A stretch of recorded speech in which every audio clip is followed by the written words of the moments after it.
Fuck your couch. Fuck your couch, George says. What's up, man? You like that? Yelling in the fucking earbud and shit? No. Yeah, I like having my ear screamed in. I tell you what, UFC 157 is going to be upon us in 2 weeks. It'll be the first time in UFC history that a woman headlines or two women headline a UFC event. More than likely, it won't be the last. Yeah. But the card sparks off with a ever slumping Brendan Schaub, yes, versus a heavy-headed Lavar Johnson. Yeah, that's just going to be, to me, I think these guys are just going to start throwing haymakers and bricks and cinder blocks and fucking buildings. This is the Denny's Moonlight Special right here. Oh yeah, Jimmy's going to be These dudes are fighting for a Grand Slam breakfast. Yeah, you and Jimmy are going to be like, oh my god, me and Jimmy are not. Me and Jimmy, don't be saying stroking and me and Jimmy in the same sentence. That's fucked up, dude. You got to freeze up on that shit. Did you hear about Jimmy? What about him? You didn't hear? No. He got lost in the Everglades while mountain hiking.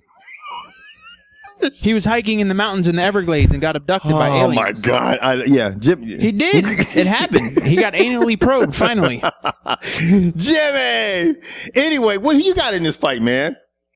Whoever lands the biggest punch first. Yeah. I have no faith in Brendan Schaub, so I got to go with Lavar, Dwayne Johnson. I got to go with him too, man. Schwab's just been a little inconsistent. Now, I will say this next fight is a welterweight bout between Josh Koscheck and Robbie Lawler. I am fucking pumped up as shit to see Robbie Lawler in the UFC, and probably a lot of people are like, why? But I just like the way the guy fights because he goes for it. Well, I'm gonna tell you right now, the only way your cousin wins this if he gets to Koscheck's chin in the first 3 minutes, because after that backsliding motherfucker will gas.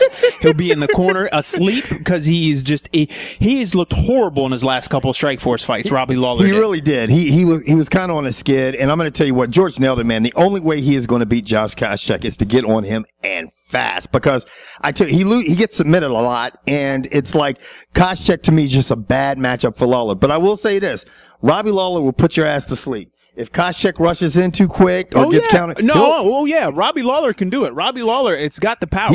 Don't sleep. If he hits you, you could be fucking. And Koscheck could have a quick flashback of when he fought Paulo Thiago. Koscheck. Is that Josh's cousin? Gosh and Josh? Why are you fucking with me, man? I'm not fucking with you. I'm just pointing something out. Gosh, Koscheck? Man, I didn't say that shit. Did I say that shit like this? Man. Yes. You ain't shit, man. That's my buddy right there. That Gosh Koscheck. Now you got me stuttering. Anyway, like I was saying, Koscheck's gonna win this fight. Yeah, if Koscheck, that's what I think. And if he leaves himself open, he might have a flashback of when he fought Paulo Thiago. Now, on to Mr. Court McGee, who's making his debut fight at 170. Oh, shit, I forgot about that. I forgot he was dropping the welter. Yeah, this will be interesting because the big thing is when you cut weight is can you keep your strength? So you got a big 185er cutting down to a $170. Right. If he comes down to 170 and has the power, I think he can beat Neer. Josh Neer's a journeyman. Yeah, Josh Neer's been struggling lately, man. He's had 2 losses in a row, man. But the bottom line is, George, you know and I know there's one thing that Court McGee has to do to win this fight. He's got to start out fast. Yes, that's Court McGee is notorious for starting slow. So hopefully at a smaller weight with him coming in, maybe he'll have more confidence and think he has more power. Right. I mean, maybe that's why he started slow at 185 because he was a smaller guy at 185. Right. And you're going up against a guy who's 215, 205 cutting down to 185. I mean, that's tough. Do you think it's that, or do you think he's just really feeling out his opponents, and taking too long to do it? Hey, I'll tell you what, we'll know in the first minute. Yeah, we will. Anyway, I'm going to go with Court McGee, man. I am too. I hope he pulls it out. Yeah. I always like to see the guys from the pit win. Now, next fight is a bantamweight match against Uriah Faber and Ivan Menjivar. Now, this is interesting. I'm going to tell you right now, this could be the first time Uriah Faber loses a non-title fight. I know.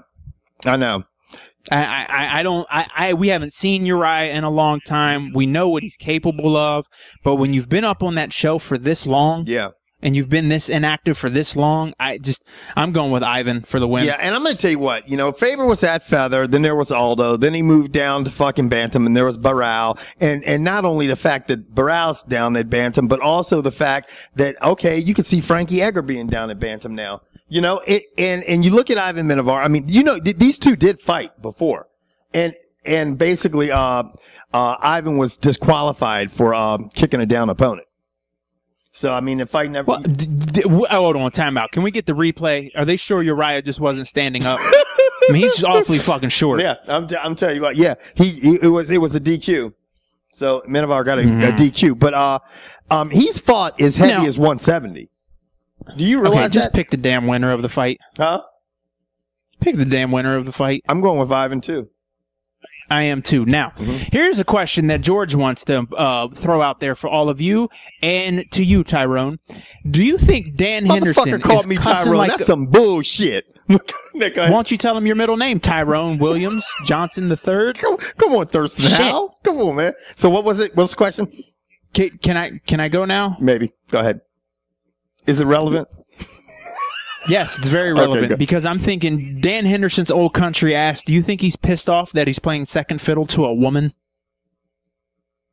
I could see that, but I mean, bottom line is that, I think a lot of fucking fighters would be playing. Dude, I mean, for all you people out there, go watch old clips of Archie Bunker, and that's what I think when I look at Dan Henderson. Well, I'm going to tell you this, man. I was very surprised. I knew that this fight would be good. And you know me, I was big on pushing women's MMA and getting over to the UFC. I've always been a big advocate of that. But I was very surprised to see Lyoto Machida fighting Dan Henderson under that. Like, I could see it being a co-main event or maybe them being underneath it, but that's how much fucking ink Ronda Rousey is fucking carrying with her. Oh, yeah, she's getting a ton of ink. But now, with that said, I think if Machida can stay away from Dan Henderson's one and only aging weapon, he's going to fuck Dan Henderson up. I'm going to tell you this right now. I'm going to go out on a limb, and I think this is the one fight where, guys, I'm going to tell you this, Dan Henderson has a good chance of getting knocked out. Dan Henderson has never been locked out, man, but I'm going to tell you what, man. Lyoto Machida, and I'm a Dan, you know me, I like Dan Henderson. I'm a Dan Henderson, but he is a crafty motherfucker, man. And he's quick and he's fast and he gets in and he's fucking unorthodox. I mean, and just Dan Henderson, to me, is got a little bit more one-dimensional, kind of like Rampage. He's loading up that punch, and he can obviously wrestle too. But it's like all of a sudden you become a target when you're sitting there going up against someone as fast and as elusive as he is. And Machida. Well, the thing that I find absolutely hilarious about this fight is Machida says this should be a title fight. This should be a number one contender. If I win this, I should get a title shot. Didn't he have title You were shots offered a title shot. I mean, if you would have taken the damn title shot before, we wouldn't see this bullshit that's on FX or what Spike right now. This Ultimate Fighter bullshit with Chael Sonnen. If Lyoto Machida would have stepped up at the time, we wouldn't even be in this situation. But no, I know. Now he wants his title fight. All right, nigga. Who's winning the fight? In a way, I want Machida to get knocked the fuck out. You do? Yes. I want to see a good ass fight. But I'm going to tell you what, guys. You know what I'd love to see? The Karate Kid come out and hit that motherfucker with that Daniel LaRusso crane kick and kick that old fucker right and knock his tooth out like he did Randy Couture. Yeah. I'm going to tell you, I look at this. Another thing too. If this fight gets in the later rounds, it could be like you saw what happened with Shogun. You know how he turned it on, and if that was another round. This is only a 3-round fight. That was a 5-round. I know fight. That's the fucking difference. But I'm going to tell you what. I'm going to go with Lyoto Machida. I am too. As much as I hate to say that, I am going to go with it. I think even if he can stay away and tag Henderson, he could get a decision. So that's who I'm going with. Oh yeah, I think he's going to stay away and get the decision. I don't think he's going to knock Henderson out. Right. Now, Judge or not, that's my nickname, guy. We call him. You see that dome that's sitting across from me that's taking up the whole fucking green screen, his whole box, his head, because I call him the Georgia Knot. David, look, I'm going to tell you guys a story about George. You could just hush, okay? Our boy, a buddy of ours, a mutual friend of ours, made our aluminum foil helmet for this motherfucker. Well, you want to give him a little more story to that? It's when the X-Men came out and Juggernaut was in it. So all my quote-unquote friends who think they're funny, yeah, there's a picture. I'm pretty sure someone has the picture around. Can you still have it? Yeah, I'm pretty sure I do. You got to get it, Shorty. We got to flash that shit. These motherfuckers will be on the floor when they see that shit. Aluminum foil Juggernaut helmet, Shorty, on George's skull. Anyway, let's go to the main event.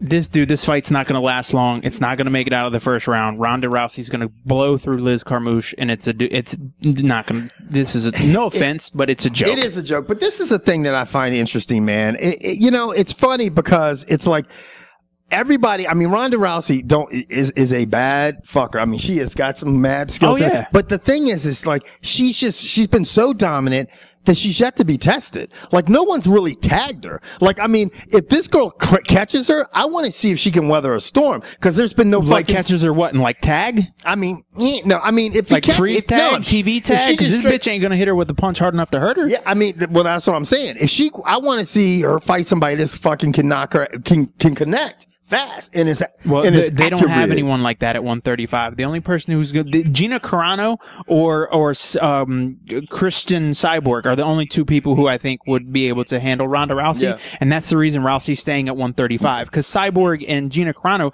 are just big girls. Yeah. And Cyborg's asked for her release from the UFC. Because there is no 145 class, and she doesn't want to kill herself making 135. And I don't give a shit what anyone says. I don't think I'm ducking anybody, because if I'm brought into an organization and there's nobody in the fight at my weight class, and I have to kill myself to suck down weight to fight, but I could go other places, because there's tons of women's MMA organizations in other places. Yeah. She can go make money doing, I mean, she's not going to make as much money, but at least she can go fight people her own size. Yeah. I mean, you know, and until they get a deeper crop of women, man, I mean, it's just, I don't know. I don't know who's a good Did you just say you like to use a crop on a woman? Yeah, that too. Like a riding crop? Like, I mean, hey. This is dirty. Okay. But S&M I want to see her fight somebody who, you know what, and it might be one of those opponents, George, that's not even really, they could have a 500 fucking record, but just be an incredible striker and just catch her. Right. You know, I mean. And need to be able to stop the judo throws. How do you feel about ball gags? Because I'm going to tell you what, little Misha Tate, that girl's got some fucking heart. Because a lot of girls, if she meets a girl that has heart like Misha Tate that's a good striker, could be problems. Anyway, I got Ronda Rousey, man. So do I. How do you feel about ball gags? Ball gags? This motherfucker. Does that look like a fucking cuckold, man? Are you going to get my blood pressure up and shit like that? I didn't say you had to use it. You offered that shit up. I just said, how do you feel about it? I don't use ball. What do you guys, should that be a question we should ask everybody to put on the comment board? What do you feel about ball gags? To ball gag or not to ball gag? That's the question. That's the question to be. Anyway, let us know who you guys have in these fights, these matches for UFC 157. We're getting the fuck out of Dodge. We'll catch you guys next time. Later, ball gaggers.